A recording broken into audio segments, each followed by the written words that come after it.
Thank you for making Locked On Yankees your first listen every day. We're free and available on all platforms. On today's show, we preview the 3-game series with the Tigers in Detroit. Will Gerrit Cole get his act together and match the performances of his fellow Yankees starters? Will Joey Gallo ever get an RBI? And we look at some minor league news and scores and Anthony Volpe updates because, he's kind of a big deal and all eyes are on him. All that next on Locked On Yankees.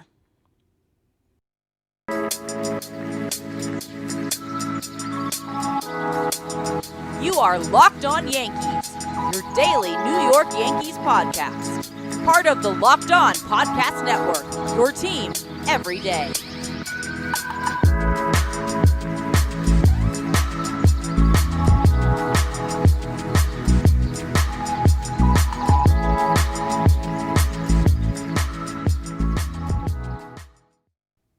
Hey everyone, happy Tuesday. It's Tuesday, April 19th, 2022.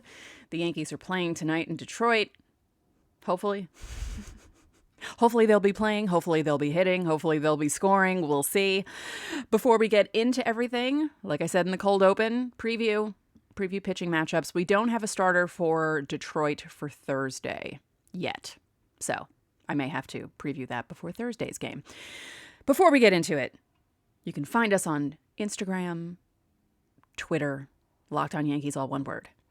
You can listen to us on every podcasting platform available. There seem to be new ones every day, including Apple, Odyssey, Spotify, Stitcher. You can subscribe to us on YouTube. We passed 1,100 last night. Actually, we're up to 1,120, which is pretty cool. So thank you. And hello to all the new viewers. We appreciate you a lot. And when you get into your car, you can tell your smart device to play podcast Locked On Yankees. So,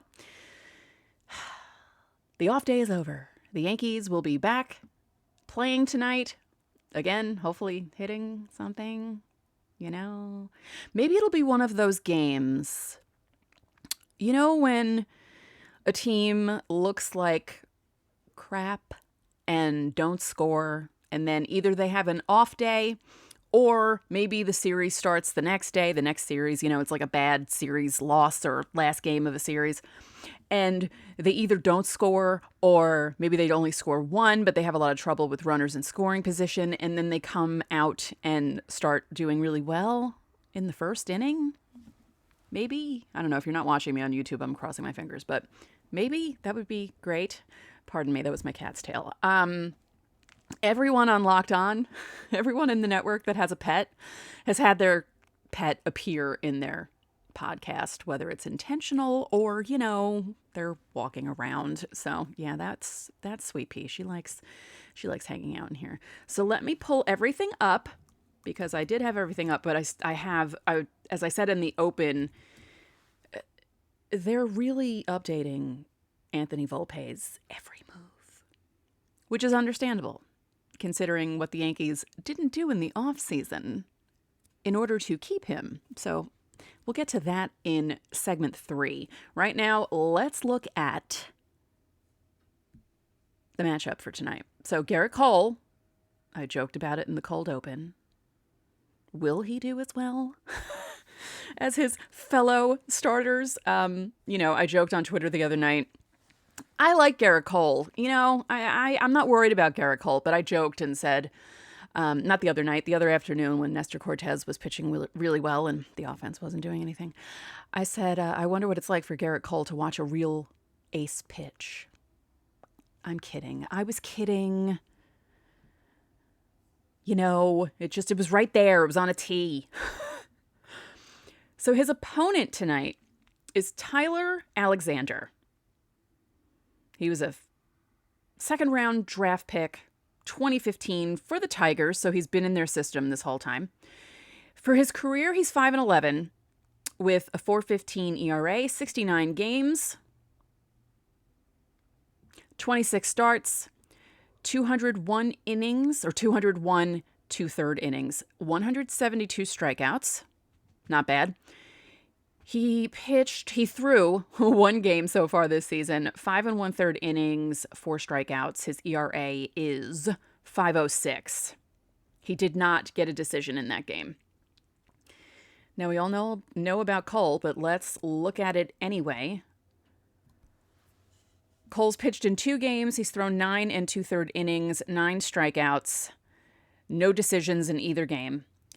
And his ERA is 5.59. Now, for his career,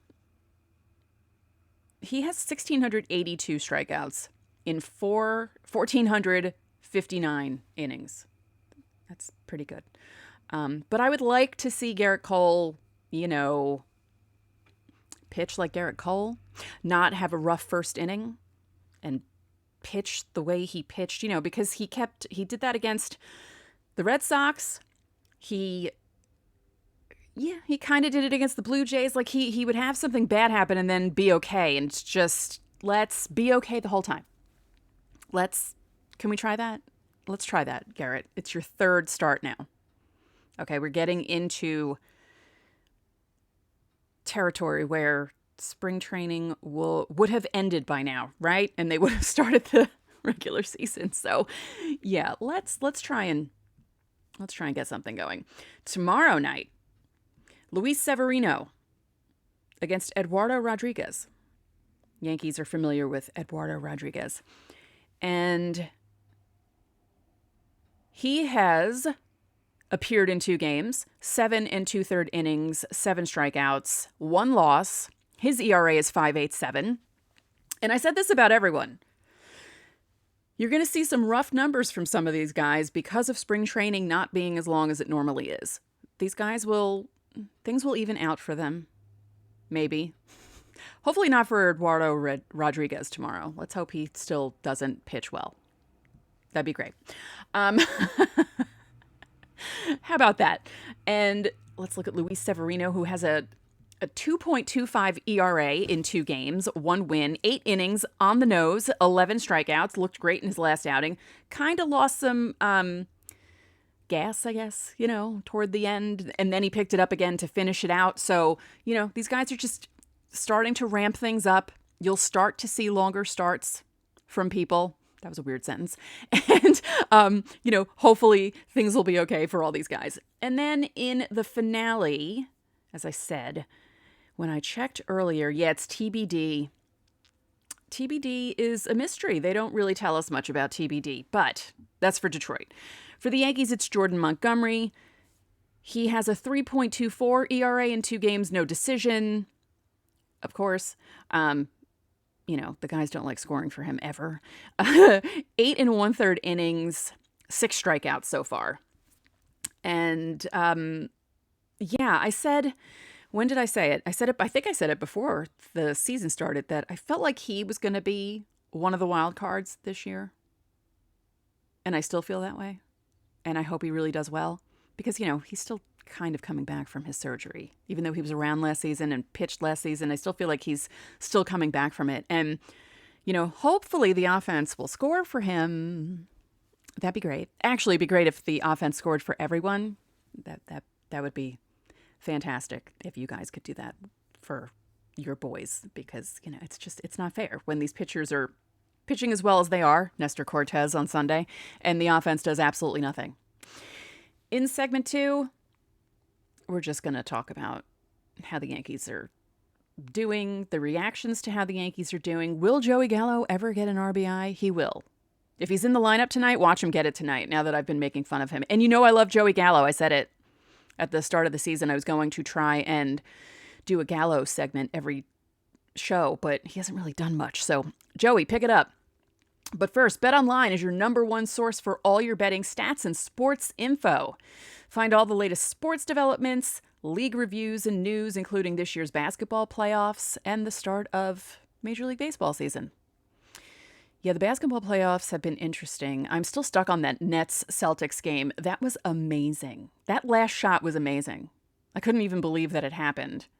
At first, I wasn't sure if it was in time, and then they showed the replay 15 times, and yes, it was perfectly on time. BetOnline is your continued source for all your sports wagering information, from live betting to playoffs, esports, and more. So head to the website today or use your mobile device to learn more about the trends and action. BetOnline, where the game starts. Thank you for making Locked On Yankees your first listen. For your next listen, check out Locked On Now. You get recaps of Major League Baseball games with analysis from our local experts. So basically all of us, all of the hosts will tell you what's happening around baseball. And we'll be taking fans through the season like no other network. It's free and available wherever you get your podcasts. So the reactions to how the Yankees have done so far. There's been overreacting and more overreacting. There has not been underreacting. I will say that. And I say this as a person who ranted about them for 13 minutes the other night, if you checked out that video. It wasn't a real rant. I was complaining, and yes, I was venting. It was more of a vent. We'll call it a vent. It wasn't really ranting because I'm not Chris Russo. I don't scream. I'm not like that. I wouldn't do that. Not on my podcast. I might do that privately, but I would never do that on the show. But I'm not that worried about them. I'm really not. They'll get their act together. They'll be annoying. There'll be times where, you want to bash your head into a table watching them. And there are going to be times where they're exciting to watch. As I said yesterday, I cannot deal with the roller coaster. I don't want it to be a roller coaster. I want it to be maybe for the first half and then a train going through the second half. Boom, just crashing through stuff. None of this up and down stuff. No, I can't. Please don't do this to me. So, Joey Gallo doesn't have an RBI. Aaron Judge only has one home run, correct? Let me double check that. Things are not happening for certain guys. And it's, again, same as the pitching, same as everyone else. It's all the same for all of them because they didn't have enough spring training. I know that it's easier for...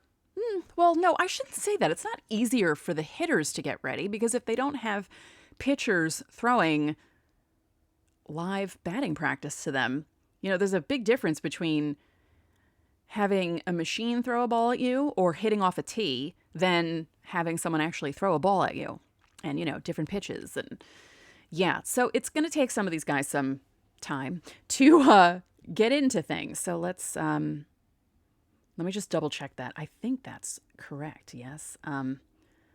We haven't seen a lot of home runs. As I mentioned yesterday, Sunday was one of the lowest home run totals since 2014.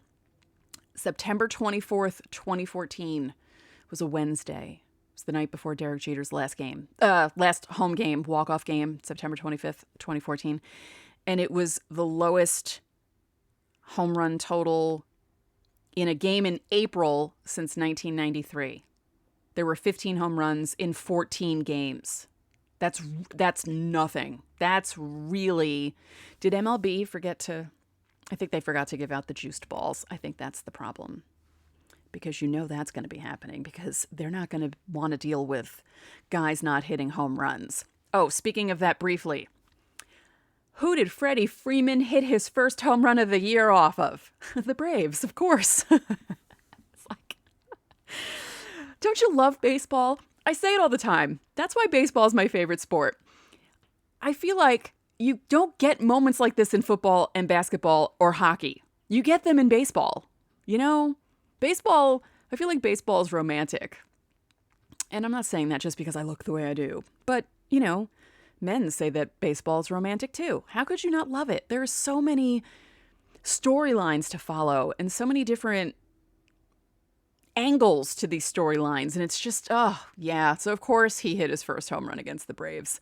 That was actually pretty cool. I saw the highlight of it on Twitter because as soon as it happened, I don't know how people do that. I guess they have, like, the screen capture thing on their computers, and they just... I'm surprised that MLB hasn't cracked down on that yet because I know that Twitter likes to send copyright strikes to people, so I'm surprised that people still get away with that. And let's turn just for a second. Major League Baseball should allow people to put up clips. They're basically giving you free advertising for your brand and your sport. You want more people to see what's happening in baseball. I've gotten copyright strikes, mostly because I like putting, I'm not going to sing it because I'm on YouTube and I don't want to get struck here either. But if someone hits a home run, the boom and I will always love you, that, or the Titanic song, My Heart Will Go On, because that's a funny sound effect to put to a home run. I've gotten a couple of copyright strikes because of that. But I feel like baseball needs to loosen up and allow people to post more things. I get the whole you don't want people to steal your content thing, but I don't know. I feel like baseball needs all the good publicity that it can get. And the more they allow people to spread the brand around and spread the good stuff, the more people will want to watch it, you know? So I don't get it. So let's see. Yes, 1 home run, 1 run batted in, 5 runs scored, 9 hits. You know, his average is 257. It's not terrible. It's in 35 at bats. Yeah. Although his last 7 games, he's batting 227. But his on-base percentage is hovering around 350. So, you know, he's getting on base. It's just the power's not there yet. It's April. And again, the balls aren't really juiced. So I don't want to accuse, but they've proven the last few years that they have done something to the balls. And, oh God, here we go again with me talking about balls and saying the word too many times. I don't know. We spoke about it when the lockout happened. That big article came out about the balls. And it was just compounded with the lockout. You thought to yourself, is baseball really doing this? Is this really happening right now? Like, they don't need more bad publicity. I don't mind the juice ball. Might help Gleyber Torres. Speaking of overreacting. Although, I get it. He hasn't been good since 2019. He's looking not so great so far. It's still too early to panic. It's still too early to think that these guys are going to play this way all season. If you've watched baseball, you know that if you've watched Yankees baseball, I should say, because, you know, there are some teams that start bad and stay bad. They're not going to be bad. They're not going to be as good as everyone wants them to be. I'll guarantee that. But they're not going to be bad. They're making the playoffs unless something disastrous happens. You know, it's going to be a typical of late Yankee season. Not a typical Yankee season, or at least not from, you know, late 90s, 2000s, early 2010s Yankee season.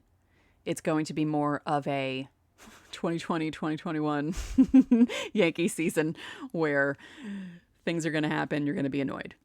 Just warning you. Just so you know. I've watched baseball for 40 years, and you can't think that it's going to be this bad. It's not. I'm willing to bet that. I don't know what to bet yet, but I'm willing to bet that they're not going to be bad all year. We'll see. God, I hope I didn't just jinx myself. Or them. Segment 3, we'll be talking about the minor leagues. But first, this episode is brought to you by Rock Auto. With the ever-increasing numbers of makes and models, it's now impossible for your local chain auto parts store to stock all the parts you need. And why endure often pointless or seemingly intimidating questioning, and then wait while the person behind the counter orders the parts on their computer, but choosing only the brand that their warehouse happens to carry. You have computers with access to rockauto.com and in your pocket. You can save time and money when using Rock Auto. Why choose to spend 30, 50, or even 100% more from this or for the same parts from your chain store or dealership? Rock Auto is a family business serving do-it-yourselfers for over 20 years. Rock Auto prices are reliably low for every customer. Doesn't matter if you're someone like me who doesn't even know how to fix a car or if you're a mechanic. They have everything you could need from brake parts to tail lamps, motor oil, and even new carpet. So go to explore their Go explore their easy-to-use website today to find the solution for your auto parts needs. Go to rockauto.com right now. See all the parts available for your car or your truck. Write Locked On in their How Did You Hear About Us box so they know that we sent you. Amazing selection, reliably low prices, all the parts your car will ever need. rockauto.com. So Yankees prospects. We're 2 weeks into the minor league season, and let's see. Oh, well, all right. Not terrible. Scranton is 5 and 6th. Well, all right. They're in 6th place in the eastern portion of the International League. They're, well, only 4 games back. They went 1 and 5 against the Norfolk Tides, which is Orioles. And coming up, they'll be playing against the Buffalo Bison. Obviously, the Blue Jays. We know this because the Blue Jays were stuck playing in Buffalo for nearly 2 seasons. Matt Crook and Hayden Wesneski had strong starts at the beginning of the season, but the offense struggled to get going. Who does that remind you of? 2 strong pitching performances, but the offense didn't do anything. Weird. Is this an epidemic in the system? I'm just kidding. Oh, okay. Well, this isn't good. Deivi Garcia and Luis Heel were hit hard by the Norfolk batters. Yeah. They were actually in danger of being swept in a 6-game. That's not good. Manny Benuelos is doing really well. He has a 1.29 ERA in 2 games. He's thrown 7 innings, 2 hits, 3 walks, 7 strikeouts. I really want something good to happen to him. You know, he's one of those guys from all those years ago. It's a really long time when he was drafted by the Yankees. You know, Brackman, Benuelos, Betances, the Killer Bees. Oof, that's a long time ago. My goodness. That's why whenever I'm on a show, or sometimes I talk about it here, I'm so afraid of falling in love with Yankee prospects because we've been burned in the past. Not the recent past, but I still have flashbacks from all those other times. So, you know, can't help it. The Somerset Patriots are tied for first place in the Eastern League in the Northeast Division. They went 4-2 against the Erie Seawolves. That's the Pirates. And they'll be playing the Hartford Yard Goats, which is Rockies' affiliate, and that's an away series. They split the first 4 games of the series, and then they won the final 2. Yeah, they outscored the Seawolves 17-4 in the final 2 games. Wouldn't that be great if the big Yankees could do that? Yeah. And then Anthony Volpe, it's his first experience in Double-A because he's been on the lower level because he's young. He's only 20.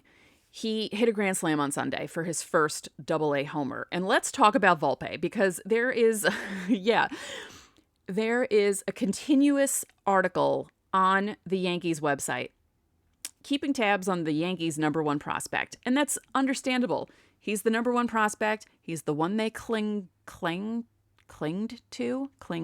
That's the word. When they didn't go after any free agent shortstop, and there were a lot of them. So there's a lot of pressure on this kid, and I feel bad for the fact that he has this much pressure and this many eyes on him. There's this entire article, and it's updating every appearance of his. April 8th, his debut. April 9th, quiet after strong Friday showing. He went 1 for 6 with a single on that day and 2 strikeouts, but Somerset won. April 10th, April 12th, April 13th, April 15th, April 16th, and then the Grand Slam. Somerset won 11-4. It was actually, he made it 11-4 because it was 7-4 in the 7th, and he hit the Grand Slam to make it 11-4. So yeah, there's a lot of pressure on him. I hope he doesn't cave in from that pressure, or, you know, I can't even imagine what that's like for him. Other players of note: Johnny Brito, 1 game, 4 innings pitched, 3 hits, 6 strikeouts, 1 walk. His ERA is 0.00. So is Ken Waldichuk's, and that's in 2 games. 10 innings pitched, 3 hits, 16 strikeouts, 2 walks. Wow. That's pretty good. Yeah. Good for him. The Hudson Valley Renegades. Now, this is a team I want to see. They're not that far from my house. I think 30, 40 minutes across the bridge and up, if I'm not mistaken. I'm not even pointing in the right direction. This is west. It's that way. If you're watching on YouTube, it's this way. I'm facing the Hudson River right now, by the way. Yeah. I'm not one of those people who doesn't know geography. You know, when someone hits a big home run at Yankee Stadium, especially old Yankee Stadium. I think Chris Berman, was it? Oh, God, who hit the home run? It was someone, and they're like, oh, it went all the way to Jersey. I'm like, did it go backwards? No, it didn't go backwards. So learn your geography before you do games in places, guys. Seriously. So Hudson Valley is 4-5. They're tied for 4th place in the South Atlantic League, 2 games back. They went 2-4 against the Rome Braves. And coming up, they have a series against the Brooklyn Cyclones. We all know who they are. Mets. That's a big one. Let's see. Anyone of note? Oh, Everson Pereira. Is that how you say his name? I don't want to screw that up. I feel bad. But 8 games. His batting line, 394, 500. That's his on-base percentage. 576 with a home run, a triple, and a double. Yes, it's a small sample size, but that's still pretty cool. They won 11-1 on the 13th. Can some of these kids come up to the big team and score for them? What's with all these 11s in the scores? And then finally, the low A Tampa Tarpons, coached by Rachel Balkovec. 6-3, but they're in 3rd place in the Florida State League East Coast. They're only 1 game back. They went 4-2 against the Dunedin Blue Jays, and their upcoming series is against the Clearwater Threshers, the Phillies. You know that. If you watch spring training games, you know that when the Yankees go to Clearwater, they're playing the Phillies, and it's an away series. Jasson Dominguez has a 6-game hitting streak. He has 4 doubles in that streak.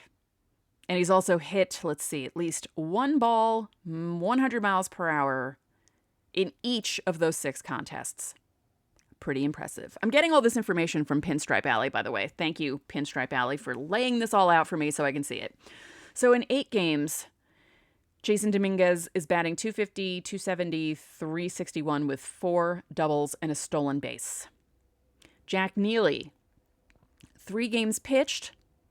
Well, 3 games in which he's appeared as a pitcher. 0.00 ERA, 4 1/3 innings, 1 hit, 1 walk, 10 strikeouts. Pretty impressive. And Danny Watson, 3 games, 7 innings, 2 hits, 2 walks, 10 strikeouts. Also, no ERA. So, you know, things are happening in the minors again. Can some of these kids come up and maybe hit for the big club? Because big club's not scoring, but they are. So we'll see how the Yankees do in Detroit. And tomorrow's show will be obviously a recap of the game. Abby will be back. Yay! Abby was in Boston last week covering hockey, so she'll be back tomorrow, Thursday, and Friday. We have some food, possibly pictures and video. And if you're listening to the show, we'll try to describe the stadium food. We'll have Abby try to describe the stadium food as good as she can. I mean, she's a journalist. She knows how to write, so I'm sure she can describe everything for you and tell you how everything tasted. So that's coming up this week. And we will also on Friday preview the series against the Guardians because the Yankees will be playing against Cleveland. Guardians. Get that straight. Okay. So for now, that's it for this episode of Locked On Yankees, which is part of the Locked On Podcast Network, your team every day. I'd like to remind you that you can watch this show. No, listen to it. Well, you can watch it on YouTube. Let's say that. You can watch it on YouTube. You can listen to it in Apple Podcasts, Google Podcasts, Odyssey, Spotify, Stitcher, or anywhere else you get your podcasts. And again, YouTube. Watch us. We passed 1,100 subscribers last night, which is just so cool. I would like to hit 2,000 by the All-Star break. I think it's doable. We'll see. And when you get into your car, you can tell your smart device to play podcast Locked On MLB.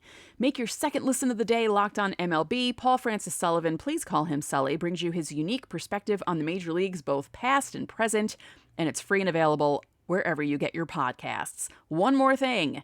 If you could be so kind, please rate the podcast and spread the word about this podcast to your fellow Yankee fans. We would really appreciate it. So, Enjoy your Tuesday, and we'll talk to you tomorrow.